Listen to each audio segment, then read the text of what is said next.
Hey guys, have you heard? We're in a seller's market.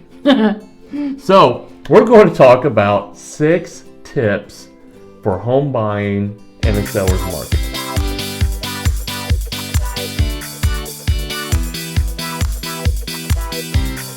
Alright guys, welcome back. I'm Rodney, this is Ellen Lawless. We're realtors in Charleston, South Carolina.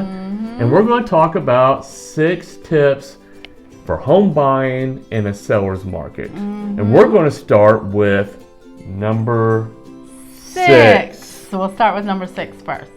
So, number 6 is have money for a low appraisal.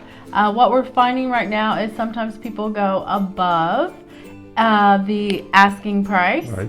And if the home does not appraise, then you want to make sure that you have money that will cover. So like, for instance, if it appraises $5,000 below, make sure you have that $5,000 extra for when you make that appraisal or when you make that offer to cover that low appraisal.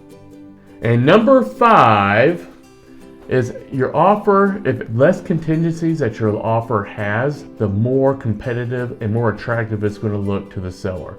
For instance, if you have to sell a home in order to buy that home, I'm not saying it won't happen, but it's going to be less attractive than other offers.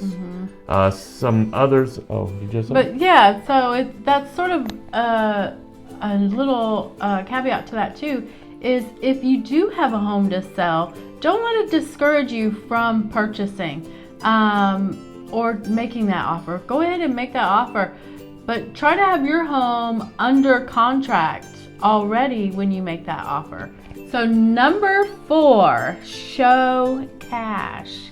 Now, traditionally, sometimes people would come in with $1,000 earnest money, or even $500. Yeah, or even $500.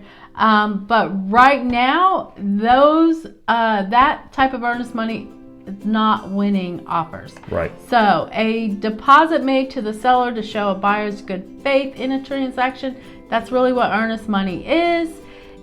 Puts more skin in the game. And number 3, do not counter. Okay, that is not what you do in a seller's market. Number 2, be ready to bid. Now, one of the sayings that we had a couple of years ago was, if you want to sleep in it, then don't think on it. Yep. You know, so you have to be ready to act.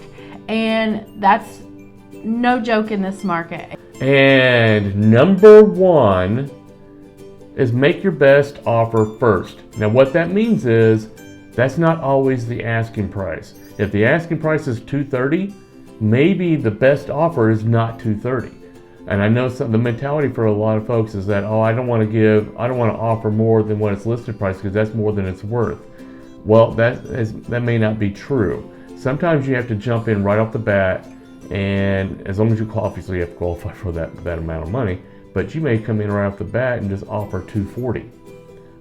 And that may, and most of the time you're going to have an appraisal done, but with the crazy seller's market, the values are going up because the demand is going up. Right. And the mortgage rates are low. So the value is probably going to go a little higher than what the asking price is. That's why you consult your real estate agent and find out, how is this home that we're looking at priced? Is it priced according to the market in the area? Or have they already priced it at the high range? If it's already priced at the high range, then you may come into issue with the appraisal being low. But make sure that you talk with your realtor, get that information done first, and make your best offer, which most likely is going to be $5,000 or maybe more above the asking price range. So the bottom line is always make your highest and best offer. Right. And so the value of a home is what someone's willing to pay for it. What somebody's willing to pay for it. So if you like this video, please check out, and if you're wondering what constitutes a seller's market, Yeah. watch our video that we just put out that defines a seller's market. Mm-hmm.